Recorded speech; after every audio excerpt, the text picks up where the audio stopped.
Some inheritances carry more than memories. They carry secrets that can reshape everything you thought you knew about your family. When a solitary cowboy inherits his late grandfather's abandoned farmhouse in the remote Arizona desert, he expects to find nothing but dust, decay, and forgotten memories. Instead, while prying up rotting floorboards during renovation, he discovers a hidden compartment that's been sealed for decades. Inside lies a rusted strongbox containing Confederate treasury plates and a faded diary, evidence that his beloved grandfather lived a double life as one of the most skilled counterfeiters in American history. What else was buried beneath those floors, and how many lives did those secrets destroy? Before we jump back in, tell us where you're tuning in from, and if this story touches you, make sure you're subscribed, because tomorrow I've saved something extra special for you. Jake Thornton stood at the rusted gate, his worn leatherwork gloves gripping the metal as he surveyed what remained of his grandfather's farmhouse. 58 years of sun and hard living had carved deep lines around his eyes, the kind that came from squinting across open ranges and bearing witness to life's disappointments. The Arizona desert stretched endlessly behind him, a landscape of ochre and burnt sienna that had been his grandfather's chosen refuge for over 40 years. The farmhouse sagged like an old man's shoulders, its white paint peeled away in strips to reveal grey, weathered wood beneath. Shingles lay scattered in the yard like fallen leaves, and the porch steps had rotted through in places, creating gaps that looked like missing teeth in an aging smile. Yet despite its dilapidation, something about the structure stirred memories so vivid Jake could almost smell his grandmother's cooking drifting through the screen door. Samuel Thornton had been a giant in Jake's childhood, not in physical stature, but in presence. A quiet man who spoke in measured words and moved with deliberate purpose, he'd embodied everything Jake had come to associate with integrity. Sam had worked this land with his bare hands, raised cattle, fixed fences, and lived simply. He'd been a deacon at the small church in town, the kind of man people called when they needed help moving furniture or mending a broken marriage. The kind of man who paid his debts and kept his word. Jake pulled the gate open, its hinges screaming in protest. 3 months had passed since the funeral, 3 months since he'd stood in the Presbyterian cemetery watching them lower Sam into the red Arizona earth. The lawyer had been matter-of-fact about the inheritance, the farmhouse and its 20 acres, along with a modest savings account that barely covered the property taxes. No fortune, no treasure, just the remnants of a simple life honestly lived. Or so Jake had believed. He'd driven here from his rented room in Prescott, everything he owned packed into his pickup truck. The divorce had been finalized 6 months ago, leaving him with half of nothing and a bone-deep weariness that made every morning feel like lifting stones. His ex-wife Sharon had remarried within 3 months, choosing a dental equipment salesman with a retirement plan and a house in the suburbs. Jake didn't blame her. Ranch work had left him with a bad back, scarred hands, and a bank account that rarely saw 4 figures. The farmhouse represented something he couldn't quite name, not just shelter or a potential sale that might ease his financial burdens, but perhaps a connection to something solid, something that had mattered. Sam had built parts of this house himself, had raised a family here, had died knowing he'd lived according to his principles. In a world that felt increasingly untethered, that meant something. Jake's boots crunched across the gravel drive, prickly pear cactus had invaded the yard, and a mesquite tree had grown up through what used to be his grandmother's flower garden. She'd been gone 15 years now, passed peacefully in her sleep, and Sam had lived alone here ever since.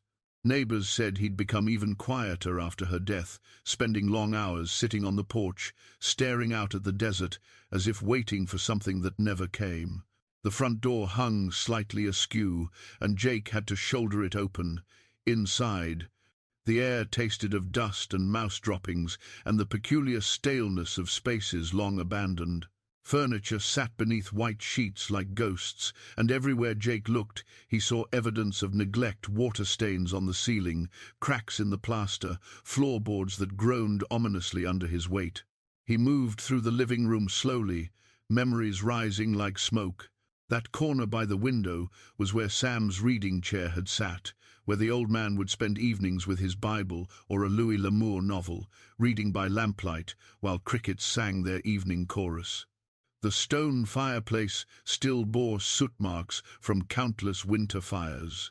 Jake could remember sitting there as a boy, listening to Sam tell stories about working cattle drives in his youth, about the honest sweat of a day's labor, about treating every man with respect, regardless of his circumstances. The kitchen held his grandmother's presence more strongly. Her apron still hung on a hook by the stove, faded blue gingham that smelled faintly of lavender despite the years. Jake touched it gently, remembering her hands rolling out biscuit dough, her voice humming hymns while she worked. She'd taught him that feeding people was an act of love, that hospitality was sacred, that a table brought together could heal almost any wound. 3 bedrooms opened off a narrow hallway. The first had been his mother's room, though she'd left home at 18 and rarely returned. The second had served as a guest room, its narrow bed covered with one of his grandmother's quilts. The third, the master bedroom at the end of the hall, had been where Sam and his wife had slept for 40 years. Jake stood in the doorway of that room, reluctant to enter. The bed remained, stripped of linens, and a simple dresser stood against one wall. Sam's reading glasses sat on the nightstand, folded carefully, as if he might return at any moment to claim them. A photograph in a tarnished frame showed Sam and his bride on their wedding day, both impossibly young, both smiling with the confidence of people who believed love was enough.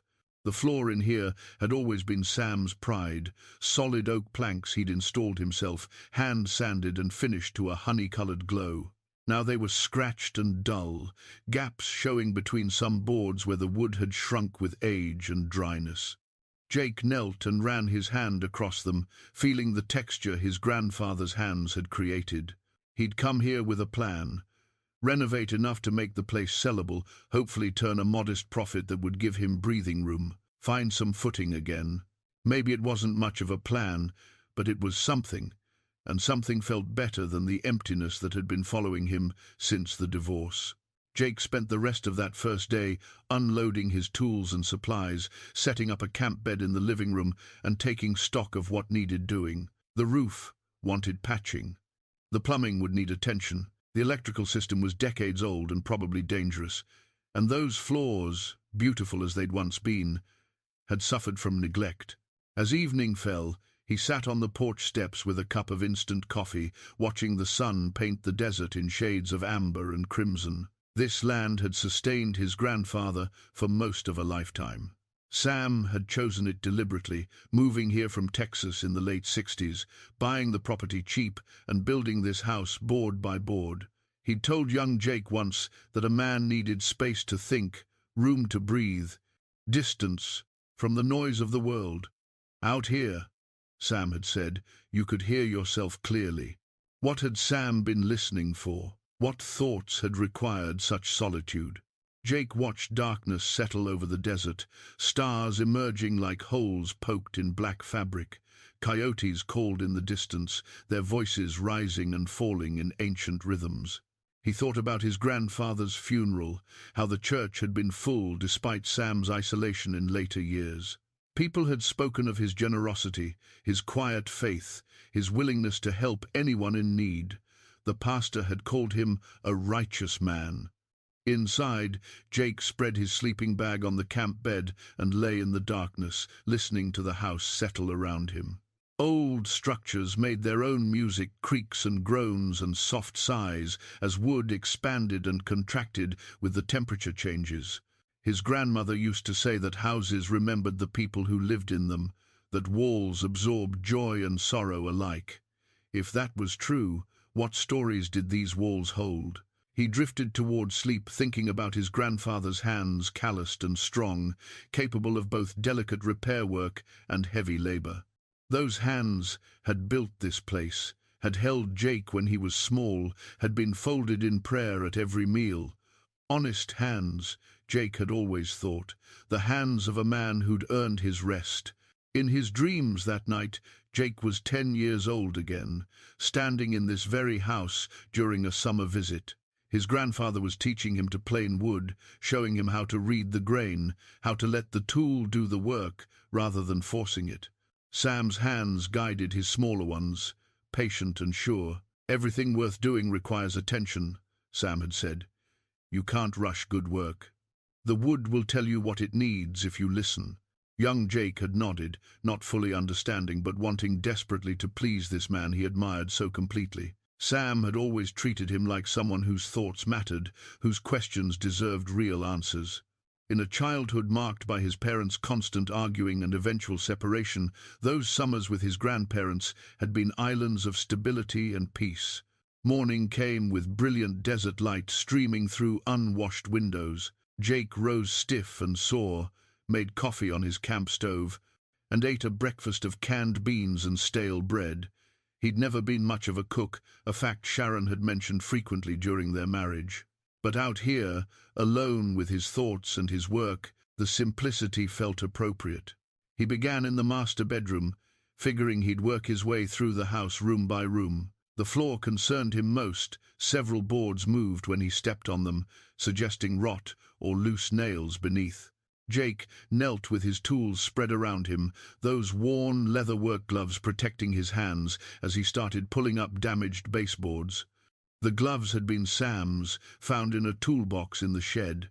They fit Jake's hands almost perfectly, worn soft from years of use, stained with oil and varnish and the honest dirt of manual labor.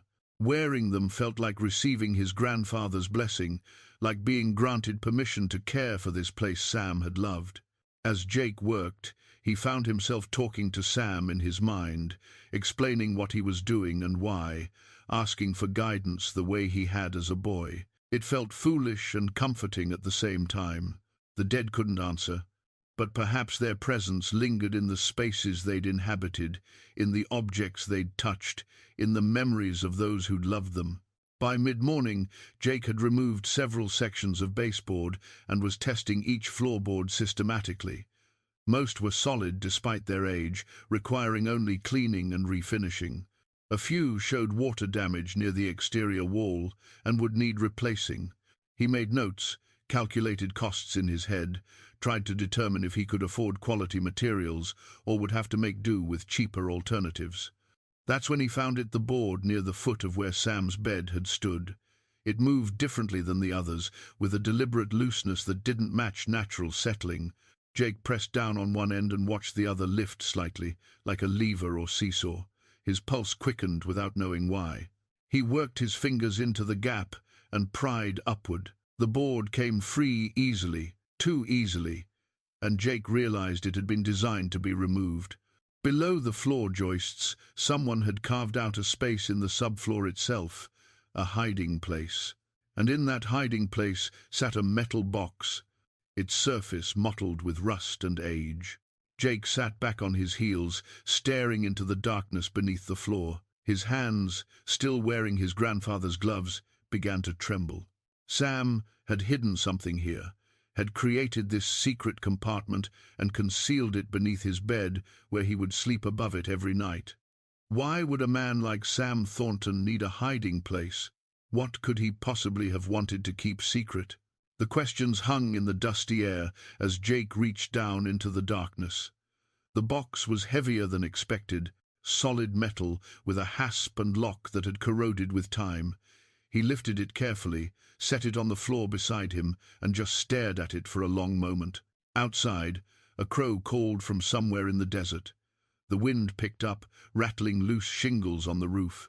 Jake felt as if he stood at the edge of something vast and unknown, as if opening this box might change everything he thought he understood about his grandfather, his family, and himself.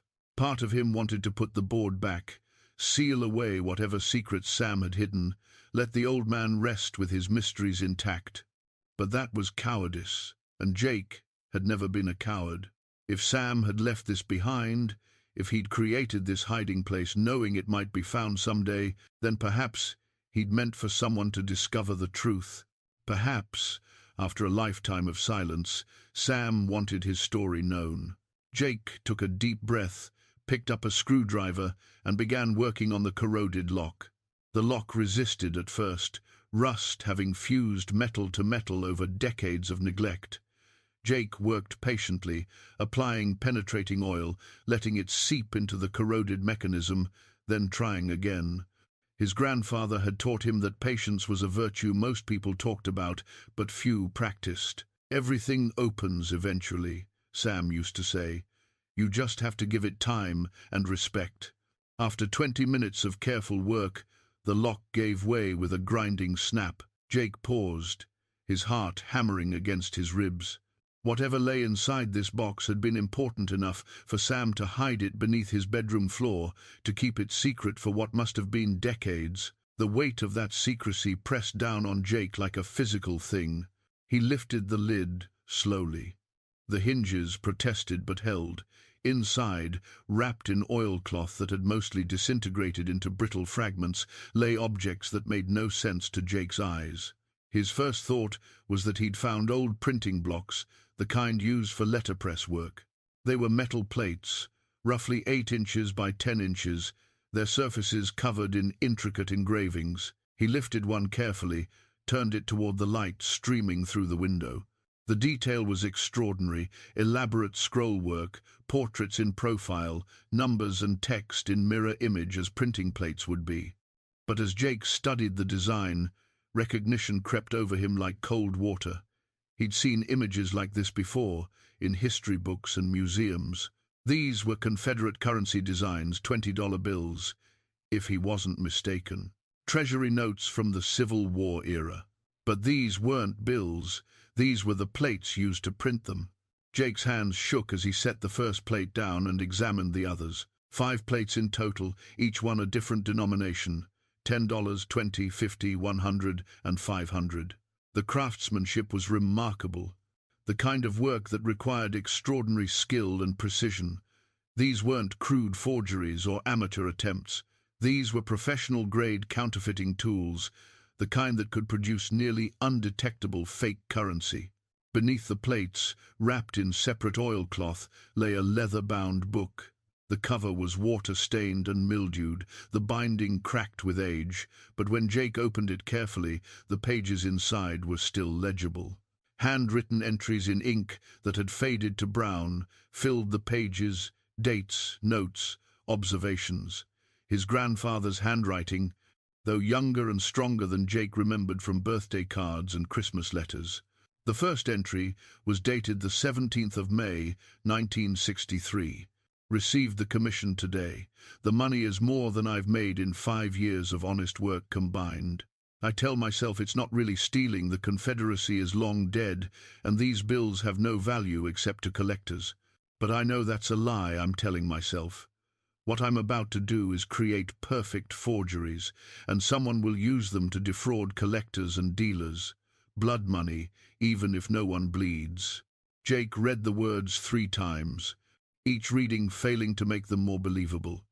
His grandfather, the deacon, the man who'd quoted scripture at dinner and insisted on saying grace even over sandwiches at lunch, had been a counterfeiter. Not just any counterfeiter, but one skilled enough to work with Confederate treasury plates to create forgeries so perfect they would fool experts. He turned pages, reading entries that detailed the technical process.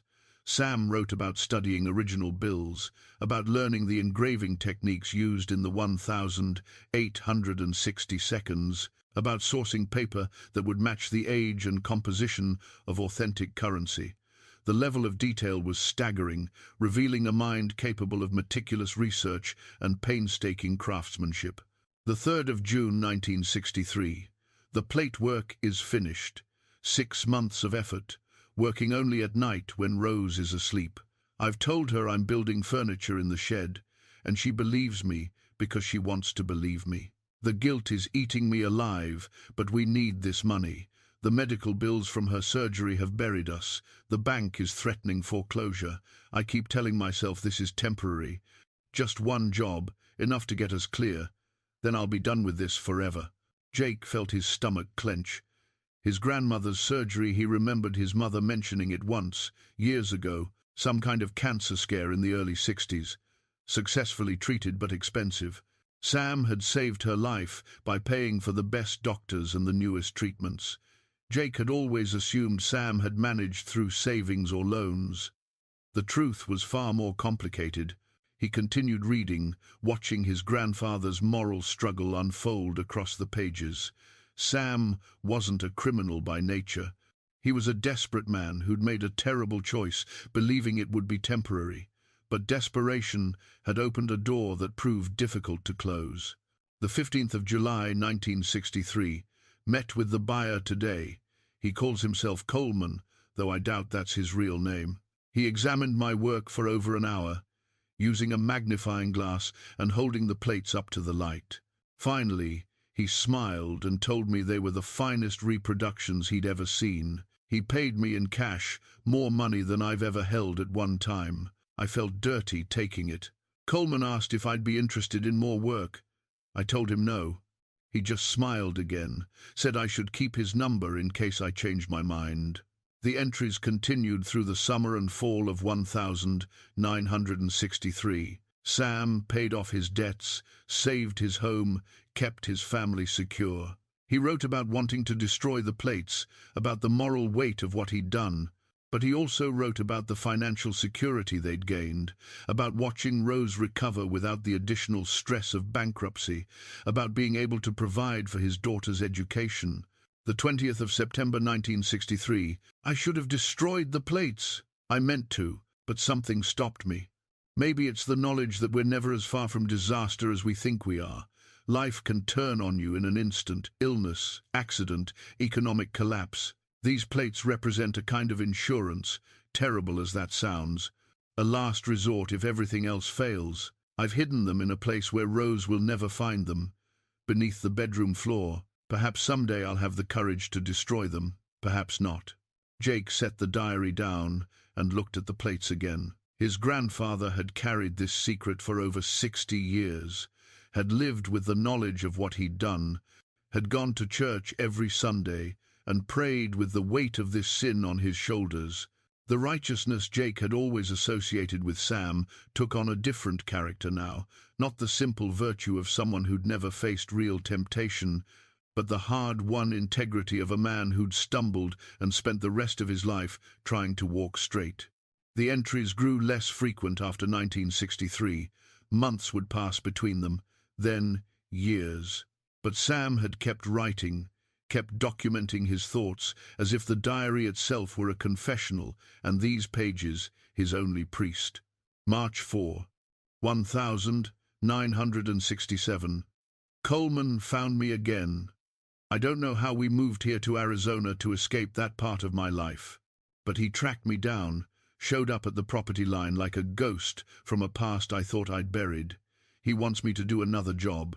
I told him no, told him I was finished with that life. He just nodded and said he understood, but I saw something in his eyes that frightened me.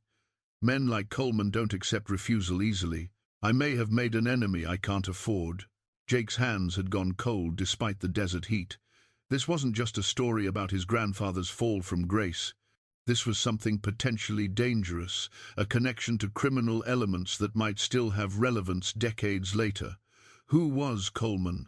What kind of organization had he represented? And most troubling of all, were these plates really just insurance? Or had Sam used them again? He forced himself to keep reading, to follow his grandfather's story through the years. The entries revealed a man haunted by his choices, but determined to live a life that honored his wife and daughter. Sam threw himself into community service, into church work, into being the kind of man people could depend on, perhaps seeking redemption through action, through becoming so thoroughly good that his past sins might be balanced somehow.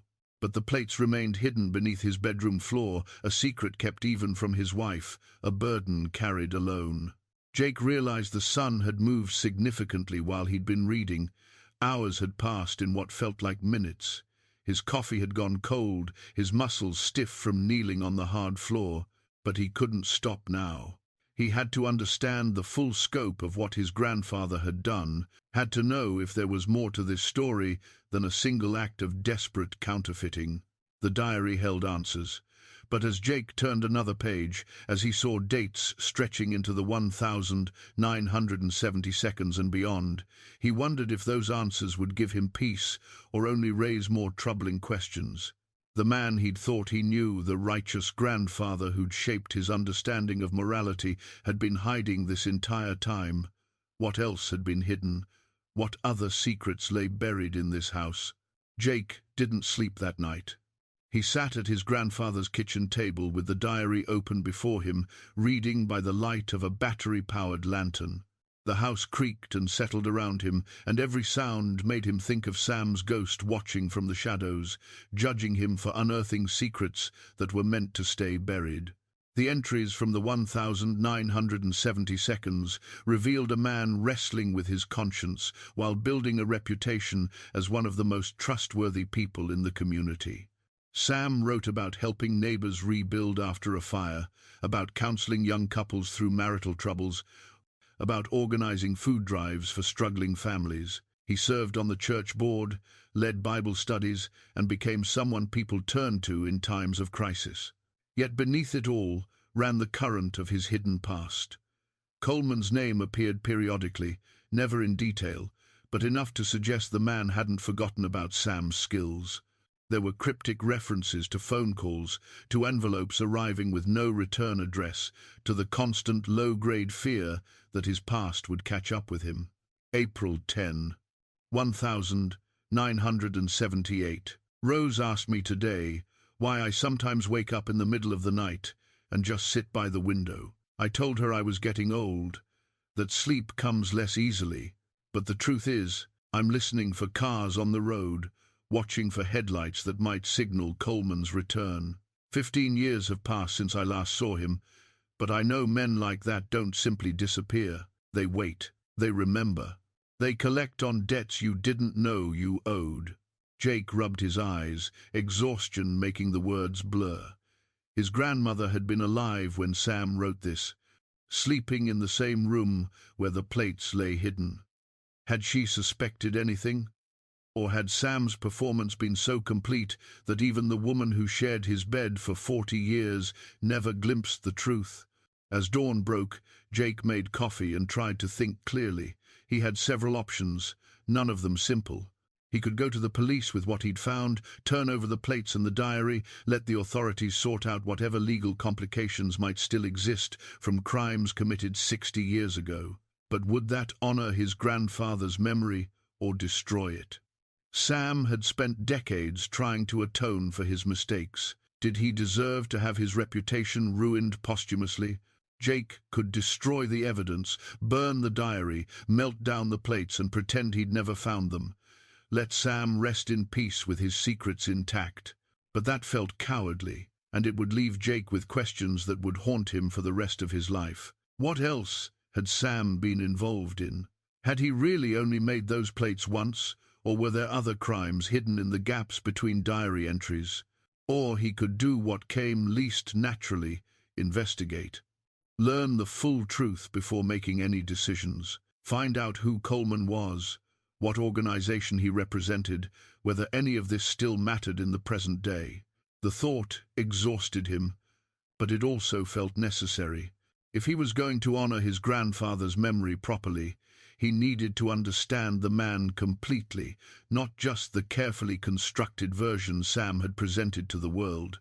Jake spent the morning at the small public library in town, using their computer to search for information about Confederate currency counterfeiting. What he found troubled him deeply. The counterfeit Confederate bills had been a serious problem in the 1960 seconds and 70 seconds, when the Civil War centennial sparked renewed interest in memorabilia. Collectors were eager buyers, and the market was flooded with forgeries of varying quality. But the really good forgeries, the ones created using authentic techniques and period-appropriate materials, those had caused significant financial damage. Jake found articles about major fraud cases, about collectors and dealers who'd lost fortunes to sophisticated fakes, about criminal networks that had operated across state lines. The Treasury Department and FBI had been involved in several high-profile investigations. One name kept appearing in the articles: the Coleman Network. Not a single person, but an organization, allegedly run by a man known only as Coleman, that had specialized in high-quality historical document forgeries. Confederate currency, Revolutionary War-era letters, documents supposedly signed by famous figures. The Coleman Network had produced them all. Law enforcement had never managed to identify the actual people involved or shut the operation down completely. The trail went cold in the early 1980 seconds, with some investigators speculating the network had simply disbanded or moved into other criminal enterprises. Jake sat back from the computer screen, his stomach churning. His grandfather hadn't just been involved with some small-time crook. He'd been connected to a major criminal organization, one sophisticated enough to evade federal investigators for decades.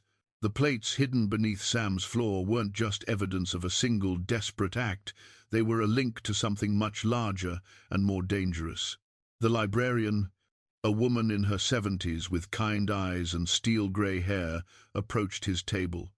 "Finding what you need, hun?" Jake forced a smile. "Just doing some family history research. My grandfather lived around here for a long time." "Samuel Thornton's grandson, aren't you? I heard you inherited his place." She smiled warmly. "Your grandfather was a good man. Helped my husband repair our roof after that storm in '97. Wouldn't take a penny for his work." "That sounds like him," Jake said, the words catching in his throat. "We were all heartbroken when he passed. The world needs more men like Samuel Thornton. Honest, dependable, always there when someone needed help." She patted his shoulder. "You're lucky to have had him in your life." After she walked away, Jake stared at the computer screen without seeing it. Two versions of his grandfather existed in his mind now, and he couldn't reconcile them. The criminal who'd created perfect forgeries and connected with dangerous people, and the saint remembered by neighbors for his kindness and integrity. Both versions were real, both were true. But how could one man contain such contradictions? He printed several articles about the Coleman Network and returned to the farmhouse. The afternoon sun beat down mercilessly, turning the interior of the truck into an oven. As he drove, Jake thought about his own life, his own failures, the divorce, the string of jobs that never quite worked out, the feeling that he'd never lived up to the man his grandfather had seemed to be. Maybe Sam had felt the same way. Maybe that's what the diary really documented, not just a criminal enterprise, but the desperate attempt of an imperfect man to become better than his worst moment. Jake had always seen his grandfather as impossibly virtuous, but perhaps Sam's real virtue had been in refusing to let one terrible choice define him forever. Back at the house, Jake returned to the master bedroom. The plates still lay on the floor where he'd left them, catching the afternoon light. They were beautiful objects in their own right, representing hundreds of hours of meticulous work. His grandfather had been an artist, in his way, a criminal artist, but an artist nonetheless. Jake picked up one of the plates, felt its weight in his hands. Somewhere out there, Coleman or his associates might still be alive, might still remember the craftsman who'd created such perfect work. Sam had lived in fear of that for decades, if the diary was to be believed. Had he been right to be afraid? Was Jake in danger now, simply by possessing these objects? A sound outside made Jake's heart leap. He moved to the window, pulse racing, half expecting to see unfamiliar cars approaching the property. But it was only the wind, kicking up dust devils in the yard, rattling the loose gate. His nerves were shot, paranoia seeping in as he absorbed the implications of what he'd discovered. He needed help, needed someone he could trust to provide perspective on this situation. But who? The local police seemed inadequate for something this complex. The FBI? That would mean exposing everything, destroying his grandfather's reputation without understanding the full story first. Jake returned to the diary, determined to read every entry, to understand the complete arc of his grandfather's life. Maybe somewhere in these pages, Sam had left guidance for this exact situation. Maybe he'd known, toward the end, that someone would eventually find his hidden secrets and need to know what to do with them. The sun was setting again when Jake found the entry from 2019, written in a shaking hand that showed Sam's age. "My heart is failing. The doctors give me months, maybe a year. I should feel peace, having lived a long life and made my amends as best I could. But I'm afraid, not of death, but of judgment, both divine and human. If someone finds these plates after I'm gone, what will they think of me? Will they understand that one mistake made in desperation can haunt a man for his entire life? Or will they see only the crime and none of the decades spent trying to make it right?" Jake read his grandfather's final entries with tears blurring the words. Sam had known his time was running out, and he'd used those last months to write a fuller account of his life, not just the crime, but everything that came before and after. The story that emerged was both more complicated and more human than Jake had imagined. Samuel Thornton had been born in rural Texas in 1930, the youngest of 5 children in a family that barely scraped by. His father had been a sharecropper, his mother a seamstress who took in mending to supplement their meager income. Sam had learned early that life was hard, that comfort was temporary, and that financial security was the difference between dignity and desperation. He'd shown aptitude for drawing and design in school, but there was no money for art school or college. Instead, he'd learned engraving as an apprentice to a monument maker, creating headstones and memorial plaques. The work was precise and demanding, requiring a steady hand and an eye for detail. Sam had been good at it, good enough that by his mid-20s, he'd established a small reputation. That's where Coleman had found him. The diary didn't explain how Coleman knew about Sam's skills, only that he'd approached Sam in 1962 with a proposal that seemed too good to be true. Create a set of Confederate treasury plates, perfect reproductions that could fool even experts, and receive enough money to solve all of Sam's financial problems. Coleman had done his research. He'd known about Rose's cancer, about the mounting medical bills, about the mortgage payments Sam was struggling to make. December 1, 2019. I've tried to remember the moment I said yes to Coleman, to understand what I was thinking when I crossed that line. The truth is, there was no single moment. It was a gradual erosion, first agreeing to look at reference materials, then agreeing to make sketches, then starting the actual plate work. Each step felt small enough to justify, and by the time I recognized what I'd become, I was already too deep to turn back. Jake set the diary down and walked through the house, trying to imagine his grandfather's state of mind in those early days. Sam would have worked on the plates in secret, probably in the shed behind the house where he kept his engraving tools. Rose would have been recovering from surgery, weak and dependent, trusting her husband to handle their finances. The weight of that trust must have been crushing. In the shed, Jake found remnants of Sam's workshop. Dusty engraving tools hung on a pegboard, organized with the precision Jake remembered from his grandfather's approach to everything. A workbench ran along one wall, its surface scarred with decades of use. Jake ran his hand across the wood, wondering if this was where Sam had created the plates that now lay hidden in the bedroom. He found a folder tucked behind some old paint cans, more of Sam's artwork. Sketches, mostly, studies of the human face and form, practice work for the portrait engravings he'd done on memorial stones. The skill was evident even in these casual drawings. Sam had been genuinely talented, and Jake felt a pang of loss for the life his grandfather might have lived if circumstances had been different. What if there'd been no cancer, no crushing debt? What if Sam had been able to use his skills for legitimate art instead of crime? But there were no alternate timelines, no way to undo the choices that had been made. There was only the reality Jake had inherited a farmhouse full of secrets and a decision about what to do with them. Over the next few days, Jake continued reading the diary while maintaining the appearance of normal renovation work. He couldn't afford to draw attention to himself or raise questions about what he'd found. So he patched the roof, repaired plumbing, replaced rotted boards, physical labor that kept his hands busy while his mind churned through impossible questions. The diary revealed that Sam had never made another set of plates after 1963. Coleman had contacted him several more times over the years, always with new proposals, always offering substantial money. But Sam had refused every time, even when refusing cost him opportunities or created financial strain. The plates hidden beneath his floor had been his only crime, and he'd lived the rest of his life trying to balance that single terrible choice with decades of good works. The 15th of January 2020, Rose died, not knowing what I'd done to save her. I'm grateful for that mercy, at least. She believed in me completely, trusted that I'd always done right by our family. Letting her die with that faith intact feels like the one truly good thing I managed in all of this. But now I'm alone with my secret, and some days the weight of it feels unbearable. I talk to her picture, confess things I could never say while she lived. I hope wherever she is, she understands. I hope she forgives me.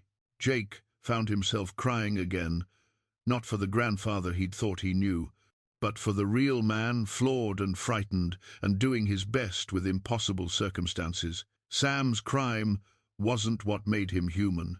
His humanity was in the struggle, in the decades spent trying to be better than his worst moment, in the love that had driven him to such desperate measures in the first place.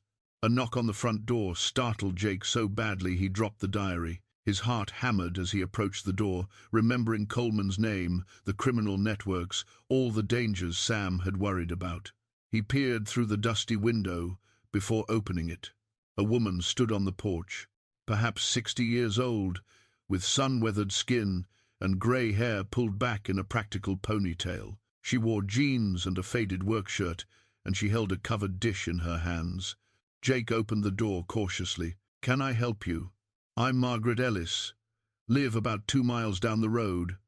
Heard Samuel's grandson was fixing up the place. She offered the dish.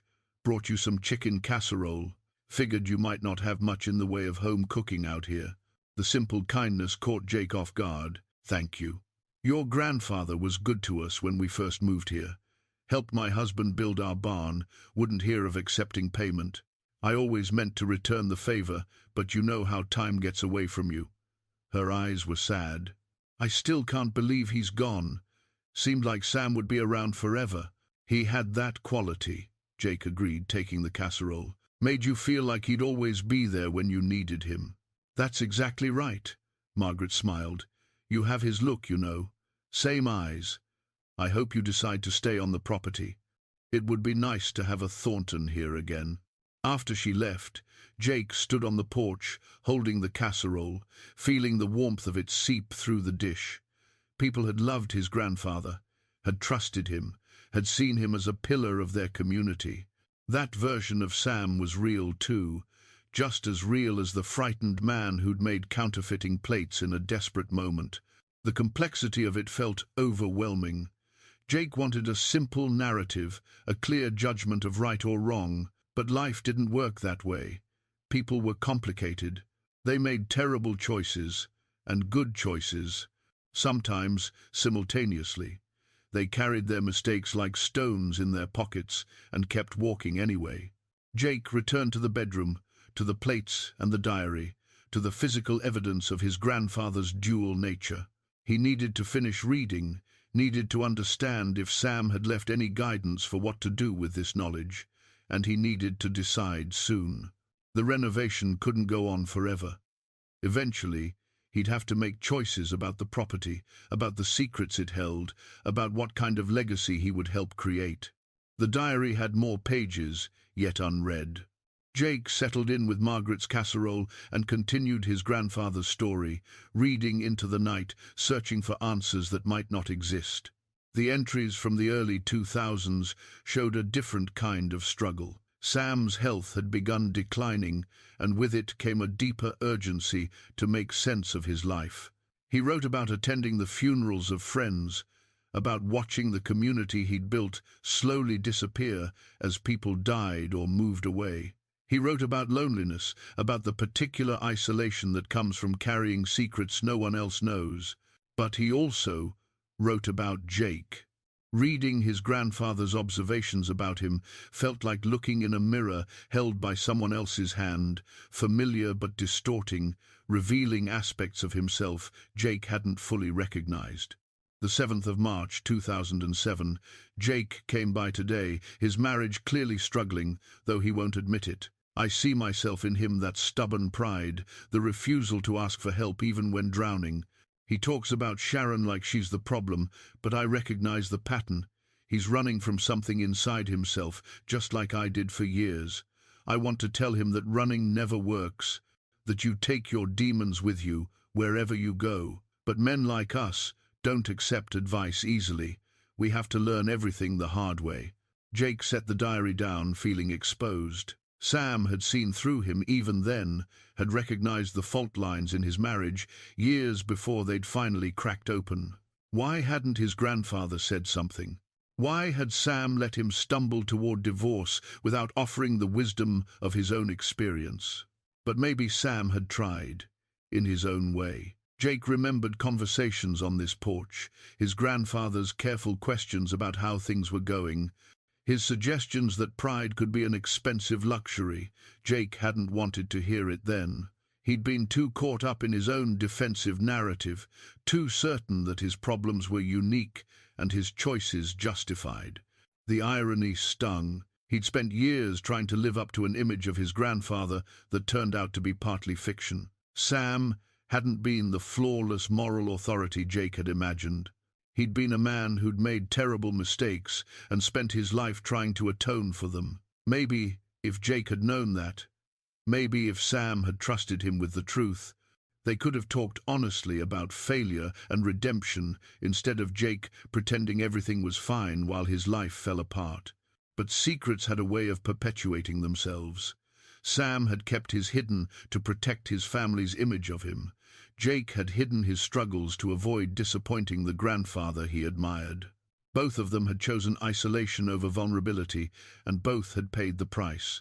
Jake spent the afternoon driving into town to buy supplies for the electrical work. The hardware store was quiet, staffed by a young man who barely looked up from his phone. Jake wandered the aisles, picking up wire and outlet boxes, trying to look like someone with a simple home repair project rather than someone whose life had been upended by discoveries beneath the floorboards. On the way back, he stopped at a diner for lunch.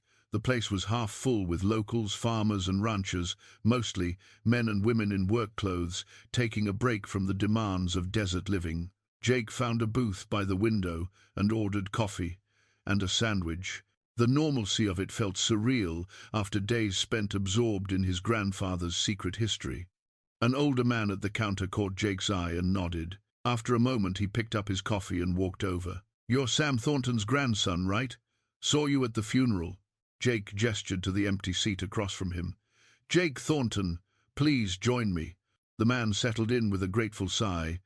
"Tom Becker. Had a ranch next to your grandfather's property for near about 30 years before I sold out and moved into town. Sam was a good neighbor, best I ever had, truth be told." "Seems like everyone has a story about how he helped them with something," Jake said. "More than something, more than one thing, too." Tom stirred sugar into his coffee thoughtfully. "When I lost my barn to fire back in '93, Sam showed up the next morning with his tools and spent the next 3 weeks helping me rebuild. Never asked for payment, wouldn't even accept meals. Said neighbors help neighbors, and that was just how things should be." Jake nodded, recognizing the man his grandfather had worked so hard to become. "But you know what stuck with me most?" Tom leaned forward slightly. "It was something he said while we were working. He told me that a man's past mistakes don't have to define his future, that every day is a chance to be better than you were yesterday. At the time, I figured he was just trying to make me feel better about losing the barn. But looking back, I think maybe he was talking about something deeper, like he knew something about mistakes and redemption that most of us don't learn until it's too late." The observation hit Jake hard. Sam had been leaving breadcrumbs all along, sharing the wisdom he'd earned through his own struggles without revealing the specifics of those struggles.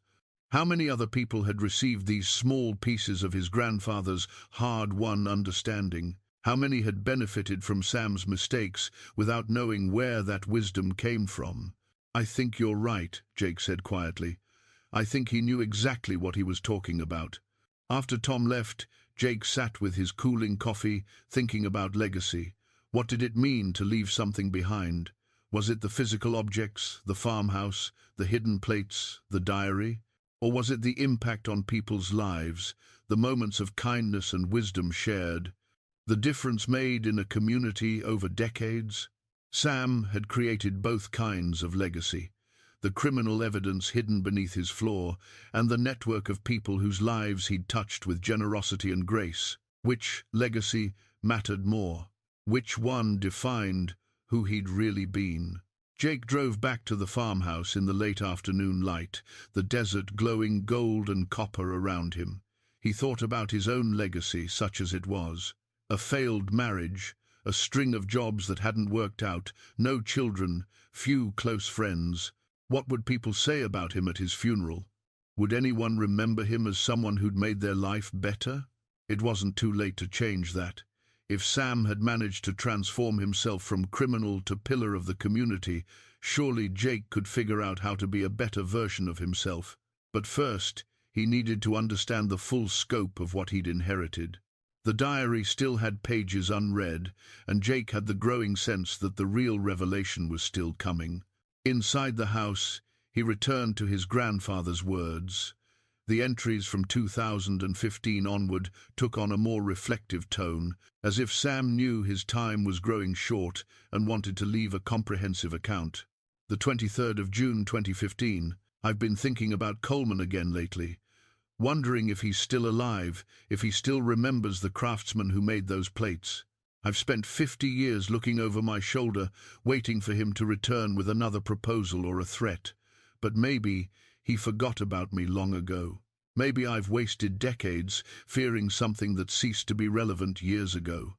Or maybe he's been watching all along, waiting for something I can't predict. The not knowing is its own kind of torture." Jake felt a chill despite the heat. If Coleman was still alive, he'd be in his 80s or 90s by now. Old, probably retired from whatever criminal enterprises he'd been involved in. But criminal organizations didn't always die with their founders.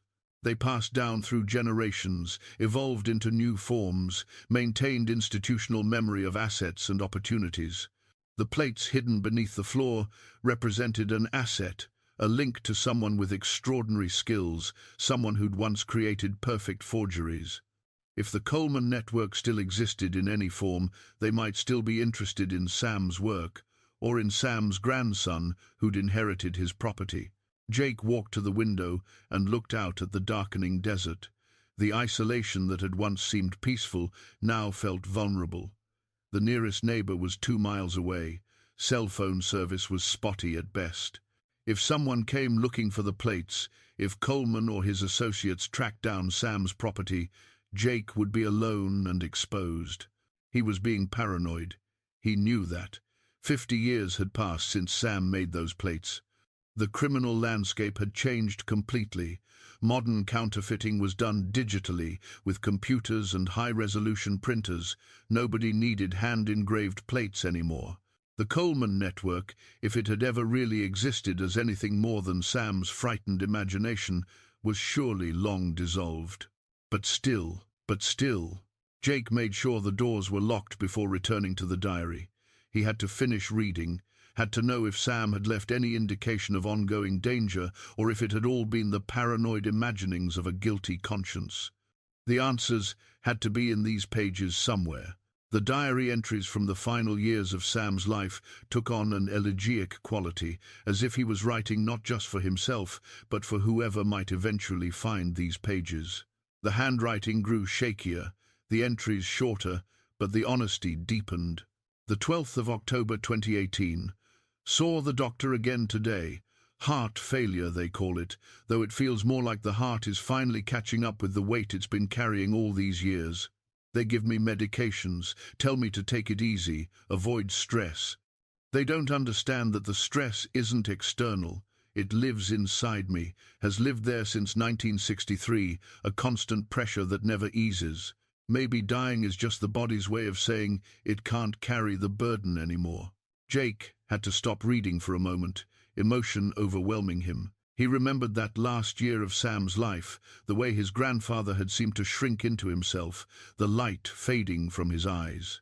Jake had visited a few times, uncomfortable with illness and mortality, making excuses about why he couldn't stay longer.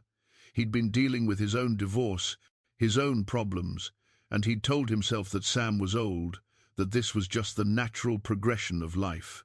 But reading these entries, Jake realized his grandfather had been dying not just physically, but under the weight of secrets he could never share.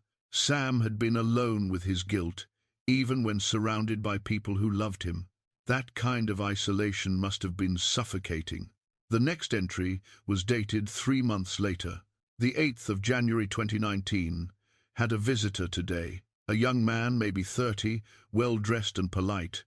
Said his name was Michael Coleman and that he was settling his grandfather's affairs. My blood ran cold when I heard that name. Coleman. The grandson asked if I'd known his grandfather, said he was trying to piece together the old man's business connections. I told him I didn't recognize the name. He smiled, said maybe he was mistaken. But as he left, he turned back and said something strange. My grandfather always said you were an artist, Mr. Thornton. He said you had a gift that shouldn't go to waste. Then he handed me a business card and drove away. Jake's hands shook as he turned the page. So Coleman had found Sam again, or his grandson had. And if there was a grandson, that meant the organization might still exist, might still have interest in Sam's work. This wasn't ancient history after all. This was active, present, dangerous. He searched through the diary frantically, looking for more mentions of Michael Coleman. The next entry was 2 weeks later. The 22nd of January 2019. Can't stop thinking about Michael Coleman's visit. I've kept his business card, though I know I should destroy it. The card says he's an art dealer specializing in historical documents. Perfectly legitimate cover for what his family really does. I'm tempted to call him to finally unburden myself of this secret, to confess everything and let the chips fall where they may. But I'm old and weak, and the thought of dying in prison terrifies me. So I remain silent, as I've been silent for 56 years. Silence becomes its own kind of prison eventually. More entries followed, documenting Sam's deteriorating health and his ongoing anxiety about Michael Coleman. But there was something else too, a growing sense that Sam wanted to leave some kind of message, some explanation for whoever found the plates after he was gone. The 30th of April 2019. I've decided to leave everything in place, the plates, this diary, all of it hidden where I put it in 1963. Whoever finds it will have to decide what to do with it. Maybe that's cowardice, passing the burden to someone else, but I'm too tired to make that decision myself. If it's Jake who finds it, I hope he'll understand that I loved him, that I was proud of him, that I always wished I could tell him the truth, but feared losing his respect more than I feared death itself. I hope he'll see that people are more complicated than they seem, that we all carry secrets and regrets, and that the measure of a life isn't in never falling, but in how we rise after falling. Tears blurred Jake's vision. This message had been meant for him specifically. Sam had known there was a good chance Jake would inherit the property, would eventually find the hidden compartment. The diary wasn't just a confession, it was a conversation with a grandson Sam had hoped would understand. But understanding didn't solve the practical problems. If Michael Coleman knew about Sam's past, if he'd visited just a year before Sam's death, then he probably knew about the property, about the likelihood that evidence still existed. Had Michael been waiting for Sam to die so he could approach the property's new owner? Was he watching even now? Jake stood and paced the room, trying to think through his options logically. He could take everything to the police, let them handle it. But what crime had actually been committed? Creating counterfeit plates 60 years ago, with no evidence they'd been used more than once. The statute of limitations had surely expired, and turning in the evidence would destroy Sam's reputation without accomplishing anything meaningful. He could try to contact Michael Coleman, feel out what the man wanted, but that seemed incredibly foolish. If Coleman was involved in criminal activity, reaching out to him could put Jake in danger, or he could do what Sam had done, hide the evidence again and hope it all went away. But that felt like the weakest option, leaving him vulnerable to whatever might happen next. The sun had set while Jake was lost in thought. He moved through the house, turning on lights, checking doors and windows, feeling exposed in a way he never had before. The desert darkness pressed against the windows like something alive and watching. He made coffee and returned to the diary, determined to read the remaining entries. There weren't many left. Sam had died in December 2019, just 8 months after his last written words. The final entries were brief and increasingly difficult to read, written in a hand that shook with age and illness.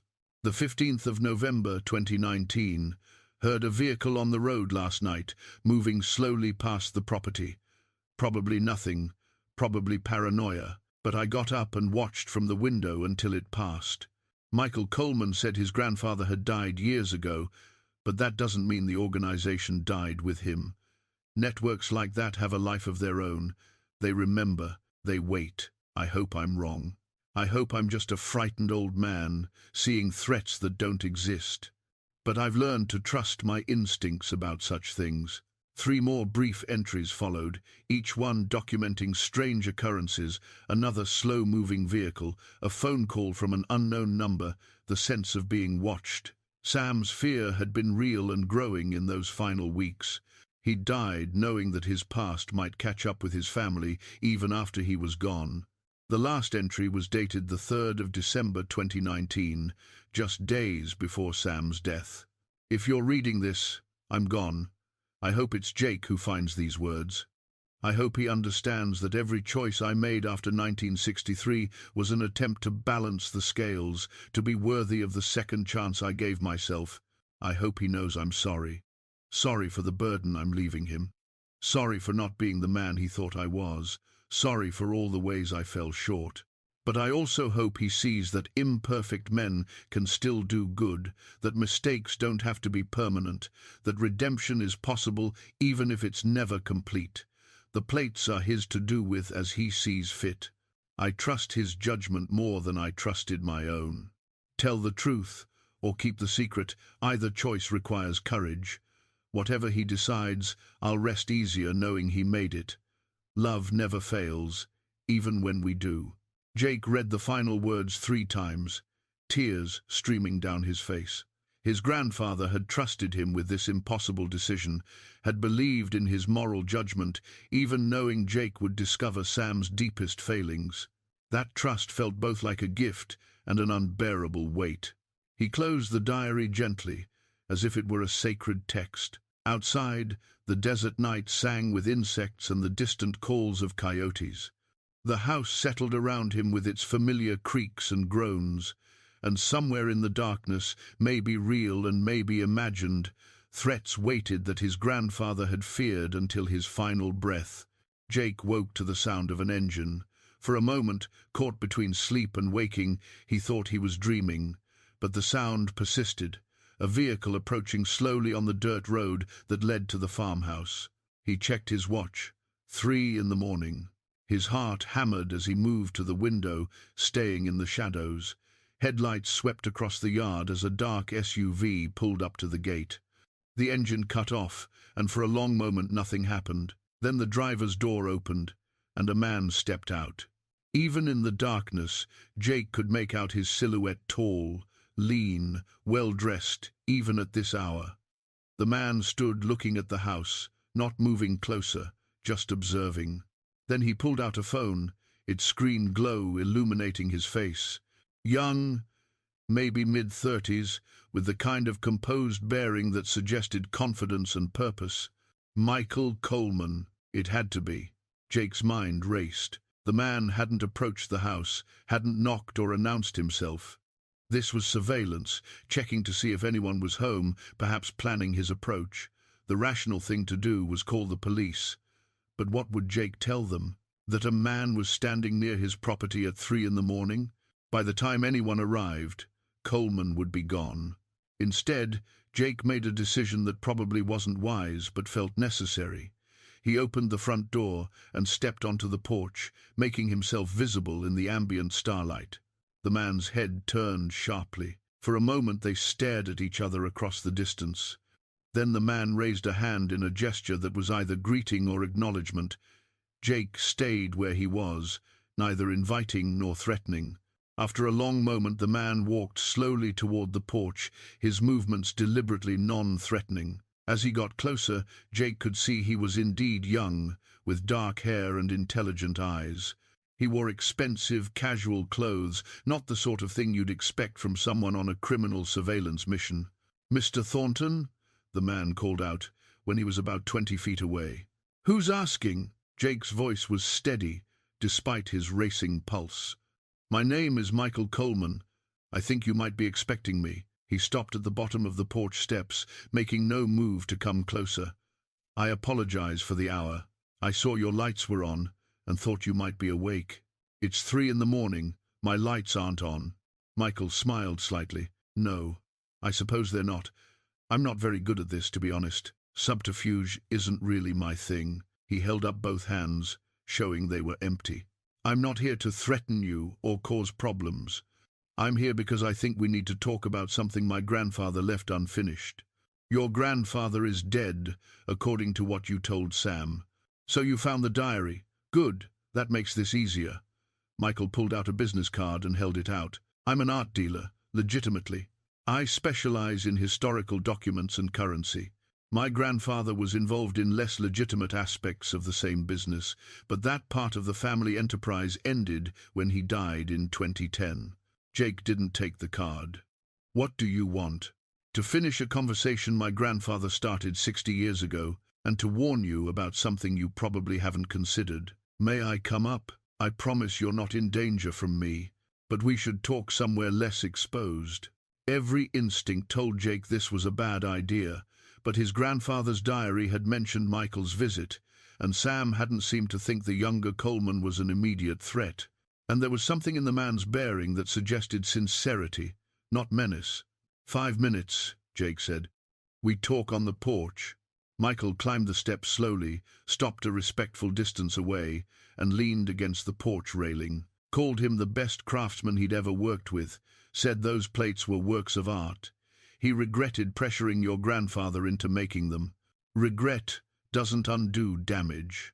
"No, it doesn't. But here's what you need to understand. My grandfather kept records. Very detailed records of every transaction, every item, every person involved in his organization. When he died, those records passed to me. I've spent the last 10 years trying to clean up the mess he left behind, to make amends where possible, and destroy evidence that could still hurt people." Jake felt a chill. "You have evidence of what Sam did?" "I have his original agreement with my grandfather, documenting the commission for the plates. I have photographs of the plates themselves, taken in 1963. I have detailed notes about the quality of his work." Michael paused.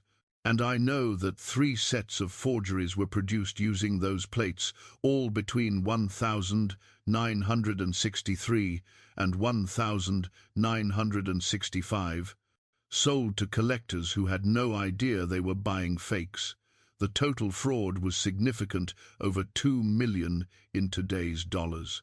Sam said he only made the plates, that he wasn't involved in actually using them. That's true. My grandfather had his own printing operation, but legally, your grandfather was part of the conspiracy. If this information were to come to light, even posthumously, it would destroy his reputation and possibly create legal complications for his estate, meaning you." Jake's stomach turned. "So you're here to blackmail me?" "No," Michael's voice was firm. "I'm here to offer you a trade. Give me the plates. Let me destroy them along with all the documentation connecting your grandfather to my grandfather's organization. In exchange, Samuel Thornton's name stays clean. The secret stays buried where it should have stayed 60 years ago. It made sense on the surface.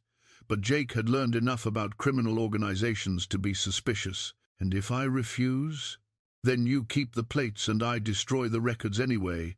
I meant what I said about making amends. Michael met Jake's eyes directly. I'm not my grandfather. I don't run a criminal network. I'm just trying to clean up his legacy and help the people he damaged. Your grandfather was a victim as much as he was a participant. He made one mistake in a moment of desperation, and it haunted him for the rest of his life. He doesn't deserve to have that become his legacy. Jake studied the younger man's face, trying to read sincerity or deception. Why should I trust you? Because I visited your grandfather a year before he died. I told him the same thing I'm telling you, that I had evidence connecting him to my grandfather's crimes, and that I wanted to destroy it. He didn't believe me then either, but I did it anyway.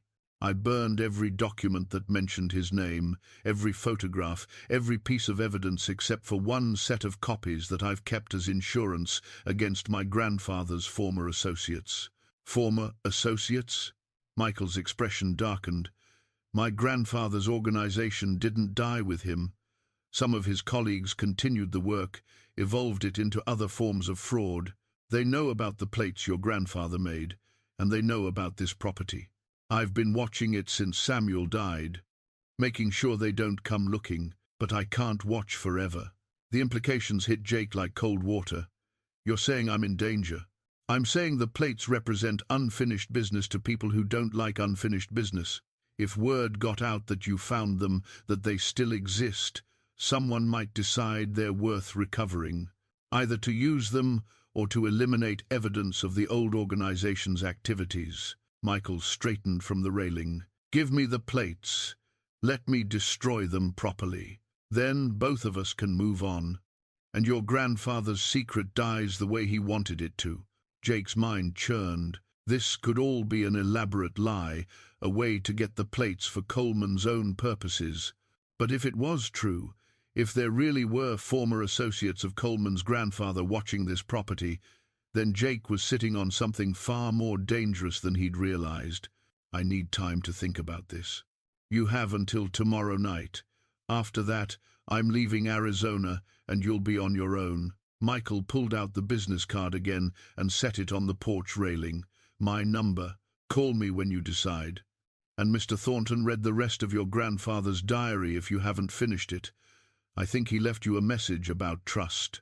Michael Coleman walked back to his SUV, got in, and drove away without urgency or drama. Jake stood on the porch long after the taillights disappeared, holding the business card, wondering if he'd just met an honest man trying to help or a clever criminal running a sophisticated con. Inside, he returned to the diary with shaking hands. There had to be more, some indication of whether Sam had trusted Michael, some guidance about what to do if this exact situation arose. Jake flipped through the pages frantically, looking for any reference to trust or decisions or what to do with the plates. And then, tucked between the final pages, he found a sealed envelope with his name written on it in his grandfather's handwriting. Jake stared at it for a long moment, then carefully broke the seal and unfolded the single page inside. Jake, if you're reading this, you've found everything, and you've met Michael Coleman. Trust him. He's nothing like his grandfather. He visited me last year and proved his intentions by destroying evidence without asking for anything in return. The plates should be destroyed, should have been destroyed 60 years ago. I kept them out of fear and foolish sentimentality. Don't make my mistake. Give them to Michael and let this chapter close the way it should have closed in 1963. You deserve a future not haunted by my past. All my love, Sam. Jake read his grandfather's letter 3 times, then sat with it in his hands as dawn broke over the desert. Sam had trusted Michael Coleman. That should have been enough to make Jake's decision simple. But trust didn't come easily to him, never had, a fact Sharon had pointed out repeatedly during their marriage. He made coffee as the sun rose, trying to think through all the angles. Michael had evidence connecting Sam to criminal activity. He claimed to have destroyed most of it, but he'd kept copies as insurance. That made sense if Michael was being honest about ongoing threats from his grandfather's former associates, but it also made sense if Michael was lying, if those copies were leveraged to ensure Jake cooperated. The plates themselves sat on the kitchen table where Jake had brought them the previous night. They caught the morning light, their engraved surfaces creating shadows that emphasized the intricate detail. Someone had spent hundreds of hours creating these. His grandfather's hands had shaped every line and curve, had achieved a level of perfection that bordered on artistry. Even knowing their purpose, Jake couldn't help but admire the craftsmanship. Was Michael telling the truth about the 3 sets of forgeries? If so, Sam's crime hadn't been victimless. Collectors had been defrauded, had paid substantial money for bills they believed were authentic pieces of history. Those victims deserved justice, or at least acknowledgement of the wrong done to them. But how would exposing Sam's crimes help anyone at this point? The victims had been defrauded 60 years ago. Many were probably dead. Restitution was impossible. The only result of revealing the truth would be destroying Sam's reputation and hurting the people who'd loved him. The church community, the neighbors, everyone who remembered him as a good man.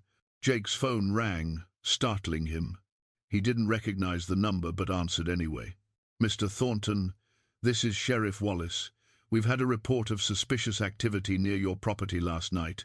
Vehicle matching one seen near several burglaries in the area over the past month. You see or hear anything unusual?" Jake's pulse quickened. "Someone drove past around 3 in the morning. Dark SUV. Didn't stop long. That matches the description. You get a license plate?" "No. Too dark. Why burglaries? I thought you said this was about suspicious vehicles."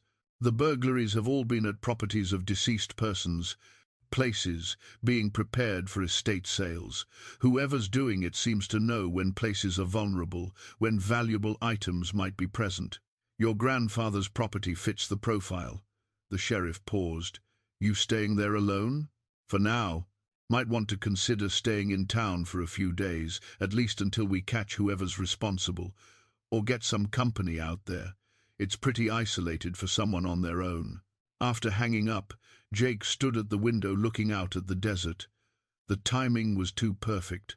Michael Coleman shows up claiming he wants to help, and suddenly there's a burglar targeting properties just like this one.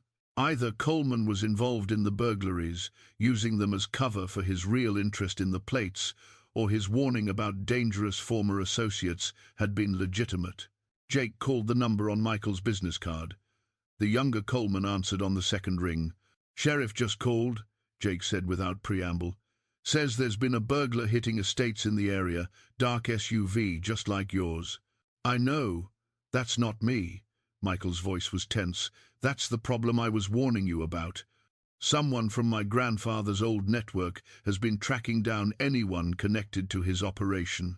They hit a document dealer in New Mexico 2 weeks ago, ransacked his office looking for my grandfather's records. They hit a printer's widow in Texas last week.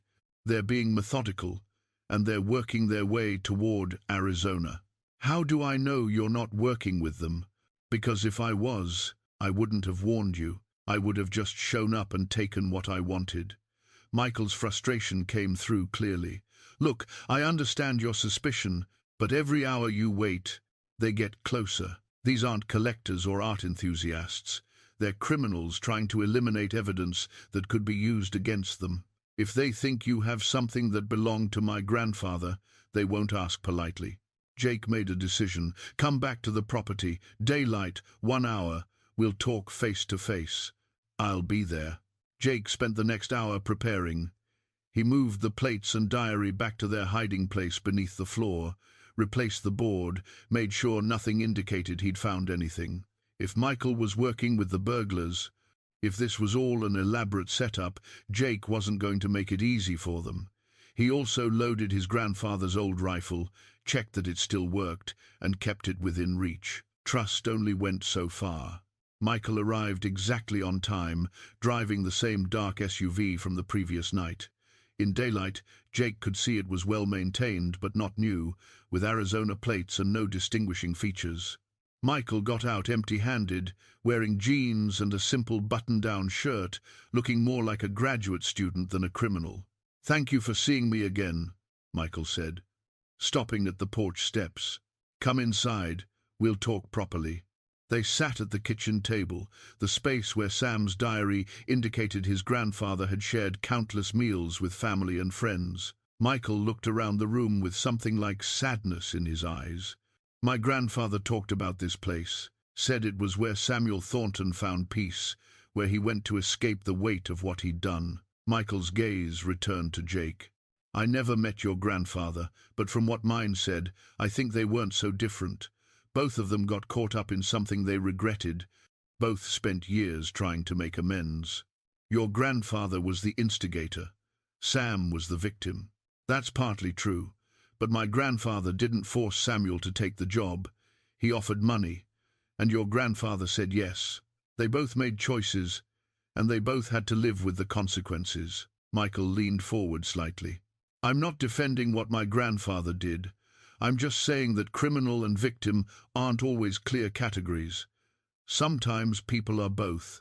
Jake thought about his own life, his own mistakes, the failed marriage, the jobs he'd walked away from, the bridges he'd burned through pride and stubbornness. Victim and perpetrator, maybe everyone was both, in different ways at different times. "Tell me about these people looking for evidence. Who are they, specifically?" Michael pulled out his phone and showed Jake a photograph. Two men, both in their 50s or 60s, standing outside a building Jake didn't recognize. "The one on the left is Frank Morrison, used to handle distribution for my grandfather's organization. The one on the right is Joseph Kern, who ran the printing operation. Both did time in federal prison in the 80s. Got out, went quiet for a while. But they're active again, working with new people, targeting anything that might connect them to old crimes. Why now? Why after all these years? Because there's a statute of limitations on fraud, but not on murder. And there were two deaths connected to my grandfather's organization that were never fully investigated. If evidence surfaced that could reopen those cases, Morrison and Kern could face prosecution. They're trying to eliminate anything that might implicate them." Jake felt his blood run cold. Sam wasn't involved in any murders. No, but he was connected to the organization that committed them. His testimony, if he'd ever given it, could have been devastating. Morrison and Kern know that. They know about the plates, about this property, about you. That's why I've been watching, trying to intercept them before they get here. "You said they hit other properties. What happened to the people there?" Michael's expression darkened. "The document dealer was beaten badly enough to be hospitalized. The printer's widow died of a heart attack when they broke into her home. The police are calling it natural causes brought on by stress, but I think Morrison scared her to death deliberately." Jake stood and walked to the window. A car was approaching on the distant road, dust trailing behind it. His nerves jangled with sudden fear, but it was just Margaret Ellis, his neighbor, driving past on her way to town. She waved, and Jake waved back, trying to look normal and calm. "What's your stake in all this?" Jake asked, still watching the road. "Why do you care what happens to me or my grandfather's reputation?" "Because my grandfather destroyed lives, and I'm trying to fix what I can. Because Samuel Thornton made one mistake in desperation and spent 60 years being a good man, and he deserves better than to have his name dragged through the mud posthumously. And because I'm tired of running damage control for crimes I didn't commit." Michael's voice was weary. "My whole adult life has been about managing my grandfather's legacy. I want to close this chapter and move on with my own life." Jake turned back to face him. "If I give you the plates, what happens to them?" "I'll destroy them. Melt them down or smash them into unrecognizable pieces. I'll document the destruction and show that documentation to Morrison and Kern, make it clear there's nothing left to find. Then hopefully they'll leave this alone and focus on covering their tracks some other way. And the copies of evidence you mentioned? I'll give them to you to destroy. Once the plates are gone, there's no reason to keep them. Your grandfather's secret dies with the evidence. Michael met Jake's eyes steadily. I know you have no reason to trust me, but I'm asking you to trust what your grandfather wrote in that letter. He knew me, at least a little. He made his judgment. Can you trust his judgment? That was the question, wasn't it? Jake had spent his whole life trusting his grandfather's judgment, believing Sam was a moral authority worth emulating. Finding out about the criminal past had shaken that faith. But reading the diary, understanding the full arc of Sam's life, Jake had come to see his grandfather as fully human, flawed but trying, fallen but rising, imperfect but sincere. If Sam said Michael Coleman could be trusted, maybe that was enough. Give me until tonight to decide, Jake said. I need to think this through completely. Michael nodded and stood. Tonight, then. But Mr. Thornton, decide quickly. Morrison and Kern are closer than you think. After Michael left, Jake spent the day trying to work on the house renovation, but his mind was elsewhere. He kept thinking about his grandfather's letter, about trust and judgment and the weight of secrets. Sam had been ready to let this go, had wanted Jake to give the plates to Michael. But Sam had also hidden them for 60 years instead of destroying them himself. What did that say about his real feelings? As evening approached, Jake made his decision. He would meet with Michael that night, give him the plates, and end this chapter of his family's history. It felt like the right choice, the choice Sam had wanted him to make. But as he replaced the floorboard to retrieve the plates one final time, Jake couldn't shake the feeling that he was crossing a threshold he couldn't return from, making a choice that would define not just his relationship to his grandfather's memory, but his understanding of his own character. Jake had just lifted the floorboard when he heard the vehicles, not one engine but two, approaching fast on the dirt road. He looked out the bedroom window and saw two trucks, one white, one black, kicking up massive dust clouds as they sped toward the property. They weren't slowing down like normal visitors. They were coming with purpose. His phone was in the kitchen. He started toward it, but the trucks were already sliding to stops in the yard. Doors opening before the engines cut. Two men emerged from the white truck, matching Michael's photograph. Morrison and Kern. The black truck held two younger men. Jake didn't recognize muscle, probably, hired help for whatever they planned to do. Jake grabbed his grandfather's rifle from beside the bed and moved back to the window. Morrison was giving orders, gesturing toward the house. Kern pulled something from the truck bolt cutters, Jake realized. They were planning to force their way in. We know you're in there, Thornton. Morrison's voice carried clearly across the yard. We just want to talk. Come out and nobody gets hurt. Jake didn't believe that for a second. These men had put a document dealer in the hospital and possibly killed a widow. They weren't here for conversation. He pulled out his phone and dialed 911, keeping his voice low as he explained the situation to the dispatcher. Help would come, but the nearest sheriff's deputy was at least 20 minutes away. A lot could happen in 20 minutes. You've got something that belongs to us, Kern called out. Old printing plates your grandfather stole from our operation. We're just here to reclaim our property. So that was the angle they were taking, claiming the plates were theirs, stolen by Sam. It was a lie, but it gave them a narrative if questions were asked later. They'd come to recover stolen property, and things got out of hand. Jake's stomach turned at how calculated this was. I don't know what you're talking about, Jake shouted back. My grandfather was a deacon. He didn't have any printing plates. Then you won't mind if we take a look around. Morrison started walking toward the house, the two younger men flanking him. Kern stayed by the trucks, watching, probably their lookout in case anyone approached. Jake positioned himself in the hallway where he had a clear view of the front door but was partially concealed. The rifle felt heavy in his hands. He'd hunted as a young man, hadn't fired a weapon in years, but the mechanics came back quickly. Safety off. Chamber loaded. Don't point it at anything you don't intend to shoot. The front door rattled as someone tested the lock. Then came the sound of the bolt cutter's metal screaming as the lock was cut through. The door swung open, and Morrison stepped into the house, his two companions right behind him. "Mr. Thornton, there's no need for drama here," Morrison said, his voice measured and almost reasonable. "We know you found your grandfather's hiding place. We know the plates are here. Just hand them over, and we'll be gone. Nobody has to get hurt." "I've called the police," Jake said, trying to keep his voice steady. "They're on their way. 20 minutes at least. We'll be long gone by then." Morrison moved further into the house, his eyes adjusting to the interior shadows. "But we'd prefer to do this the easy way. You hand over the plates, we leave. You tell the police it was a burglary and nothing valuable was taken. Everyone goes home safe." "And if I refuse?" Morrison's expression hardened. "Then we search the house and take what we came for. You can cooperate and walk away, or you can resist and deal with the consequences. Your choice." Jake's hands tightened on the rifle.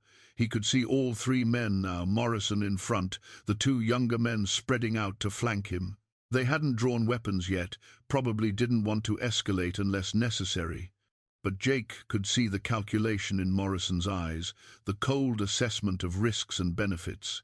"My grandfather was a good man," Jake said, surprising himself with the emotion in his voice. "He made one mistake 60 years ago, and he spent the rest of his life making up for it.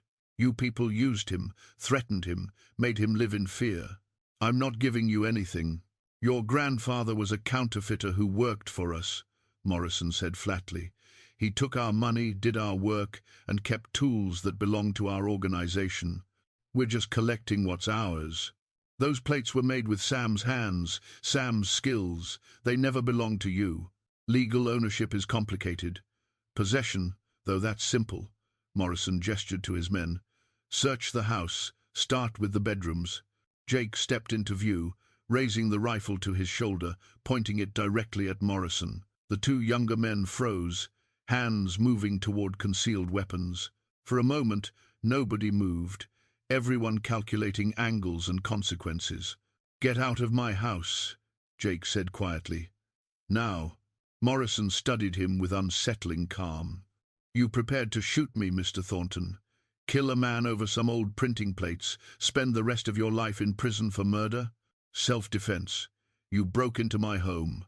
My word against yours. And I've got witnesses who'll say you invited us in, that you became violent when we tried to leave." Morrison smiled slightly. "You're not going to shoot me. You're not that kind of man." The problem was, Morrison was probably right. Jake had never shot anyone, had never even considered it seriously. Could he actually pull the trigger? Could he take a life, even to protect his grandfather's legacy? His hesitation must have shown, because Morrison's smile widened. The sound of another vehicle approaching made everyone freeze. Morrison's expression shifted from confident to concerned. The newcomer was driving fast, and moments later, Michael Coleman's SUV slid to a stop behind Morrison's trucks, blocking them in. Michael emerged, holding a phone, already recording video. Frank Morrison, Joseph Kern, and two unknown associates breaking and entering Samuel Thornton's property. "Got it all on camera, gentlemen. Keep going if you want, but you should know I've already sent copies to 3 different people with instructions to forward to the FBI if anything happens to me or Mr. Thornton." Morrison's jaw tightened. "Stay out of this, Coleman. This doesn't concern you. Everything about my grandfather's organization concerns me, especially when you're threatening people to cover up your own crimes." Michael walked closer, still filming. "I've got evidence linking both of you to 2 murders connected to the old network. Evidence I've been holding as insurance. You hurt Jake Thornton, you hurt me, and that evidence goes straight to federal prosecutors." "You're bluffing," Kern said, but his voice wavered. "Am I? Want to test that theory? Because I've got nothing to lose. I'm not part of the organization. I never committed any crimes. I'm just the grandson trying to clean up the mess. But you two, you've got active warrants you don't even know about. Cold case investigators have been building files for years." Michael lowered the phone slightly. "Walk away. The plates aren't here. Jake already gave them to me, and I've destroyed them. There's nothing left to find." Jake's mind raced. Michael was lying. The plates were still under the floorboard in the bedroom, but the lie gave Morrison and Kern a reason to leave without escalating the violence. If they believed the plates were already gone, there was no point in continuing. Morrison studied Michael carefully, trying to assess if he was telling the truth. "If you destroyed them, prove it. Show me documentation. I'll send you photos once you're off this property, and I know Jake is safe. You've got my word, the plates no longer exist, and you know my word is good. I could have turned everything over to the FBI years ago, but I didn't. I've been protecting the people my grandfather damaged, including you, because I don't want anyone else hurt by his legacy." Michael's voice was firm. "But that protection ends if you harm Jake Thornton. So, make your choice. Walk away clean, or force my hand and face the consequences." The standoff held for what felt like an eternity. Morrison's two companions looked nervous, uncertain whether to follow through on whatever orders they'd been given. Jake kept the rifle trained on Morrison, his finger resting near the trigger, ready, but still hoping he wouldn't have to use it. Finally, Morrison stepped back. "If we find out you're lying about the plates, we'll be back." "You won't find out I'm lying because I'm not." Michael gestured toward the trucks. "Go, now, before the sheriff arrives." Morrison jerked his head at his men, and they retreated toward the vehicles. Kern looked like he wanted to argue, but thought better of it. Within minutes, both trucks were pulling away, leaving deep ruts in the yard as they accelerated back toward the road. Jake lowered the rifle, his hands shaking with adrenaline. "They'll be back when they realize you lied." "Maybe. But by then we'll have the real plates destroyed and the evidence distributed where they can't touch it." Michael finally stopped recording and pocketed his phone. "Are you okay?" "I think so." Jake set the rifle down carefully and leaned against the wall. "Thank you. If you hadn't shown up when you did. I've been watching the property since this morning, saw them arrive and called the sheriff before I drove in. Backup should be here soon if you still want to file charges for the break-in." Jake thought about it, then shook his head. "Filing charges means answering questions. Questions might lead to why they were really here, what they were looking for. Better to let it go and finish this the way you suggested." Michael nodded. "Then let's get the plates and end this. Once they're destroyed, Morrison and Kern have no reason to come back. The secret dies with the evidence." They moved to the bedroom, and Jake pried up the floorboard one final time. The strongbox sat in its hiding place, holding Sam's greatest shame and deepest fear. Jake lifted it out and carried it to the kitchen table, where he and Michael could examine the contents in good light. The plates gleamed in the afternoon sun, streaming through the windows. Michael picked one up reverently, studying the engravings with an expert's eye. "Remarkable work. My grandfather was right about your grandfather's skill. These are perfect." "They're also evidence of a crime," Jake said quietly. "And they nearly got me killed today. I want them gone." "Agreed." Michael pulled out his phone again and began photographing each plate from multiple angles. "Documentation for Morrison and Kern, proof that I really did have them and really am destroying them. Once these photos are distributed, they'll know it's over." As Michael worked, Jake found himself thinking about his grandfather's letter, about trust and judgment and the weight of legacies. Sam had trusted Michael Coleman with this secret, had believed the younger man would do the right thing. And standing here watching Michael methodically document evidence before destroying it, Jake understood why. Michael could have used these plates for his own purposes, could have sold them or leveraged them for profit. Instead, he was keeping his word to a dead man and a stranger. "What happens to the diary?" Jake asked. "That's yours to decide. It's your family history, not evidence of anyone else's crimes. Keep it, destroy it, whatever feels right." Michael finished photographing the last plate and looked up. "Ready?" They destroyed the plates behind the house, in the same clearing where Sam had once kept his workshop. Michael had brought a portable forge, small but hot enough to melt the metal into unrecognizable slag. One by one, they fed the plates into the flames, watching decades of secrets and fear reduced to molten puddles. Jake had thought he'd feel relief or catharsis, but instead he felt a profound sadness. These plates represented his grandfather's craftsmanship and his shame, his desperation and his skill.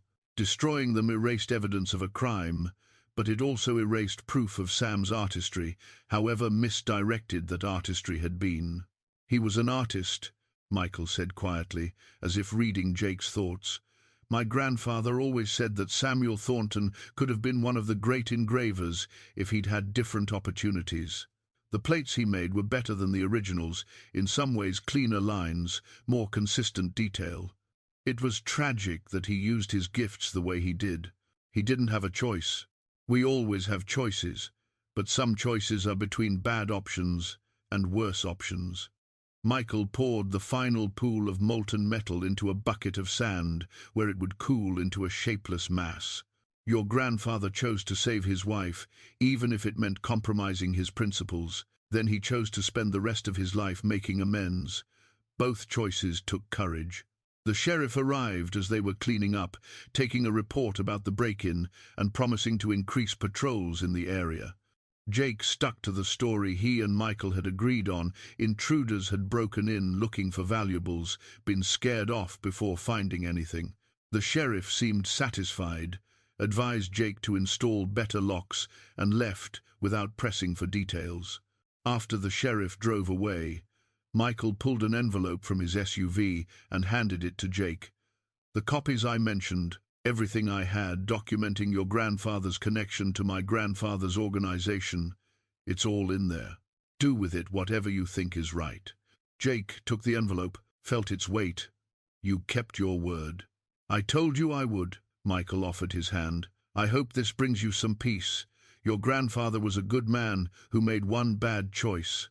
Don't let that choice define how you remember him." They shook hands, and Michael drove away, leaving Jake alone with the envelope and the diary and a house full of memories. The sun was setting, painting the desert in shades of gold and crimson that reminded Jake of all the evenings he'd spent on this porch as a child, listening to his grandfather talk about integrity and honor and living according to your principles. Jake sat on the porch steps and opened the envelope. Inside were copies of documents, agreements signed by Samuel Thornton, photographs of the plates, correspondence between Coleman Sr. and various associates.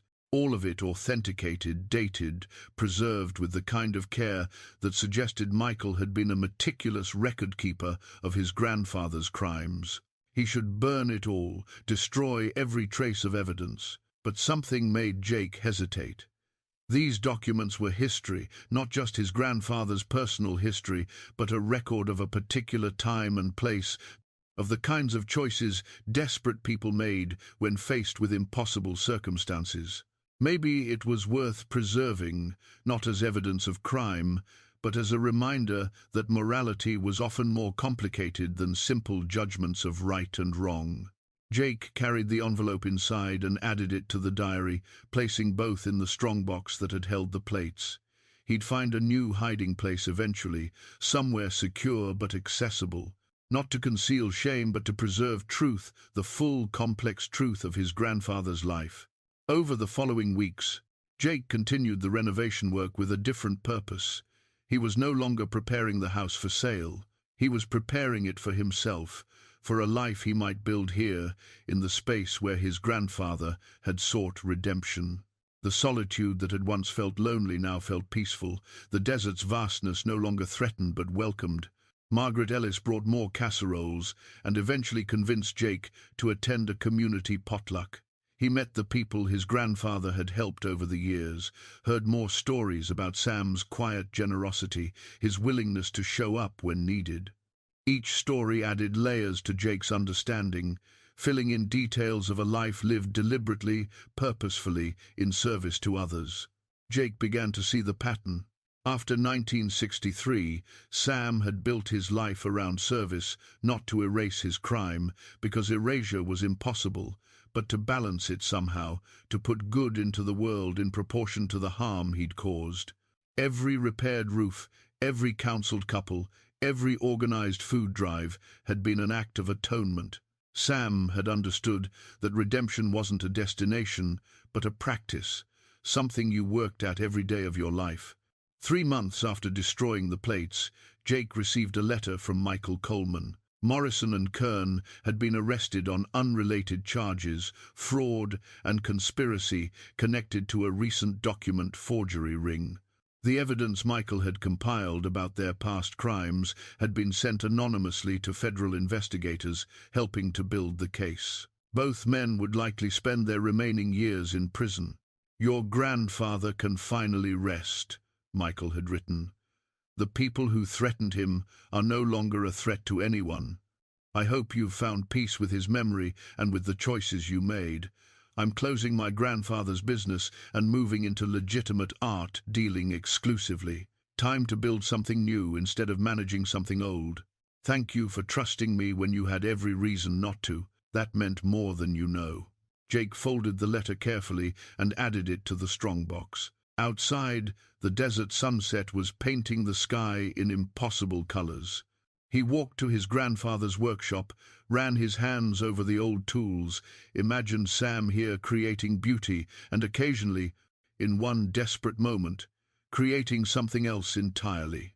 Everyone contained multitudes, saints and sinners, victims and perpetrators, the wise and the foolish, all of it mixed together in complicated combinations that resisted simple categorization. Sam had been a criminal and a deacon, an artist and a fraud, a loving grandfather and a frightened man keeping terrible secrets. All of those things were true simultaneously. Jake picked up a piece of wood from the scrap pile and one of his grandfather's old planes.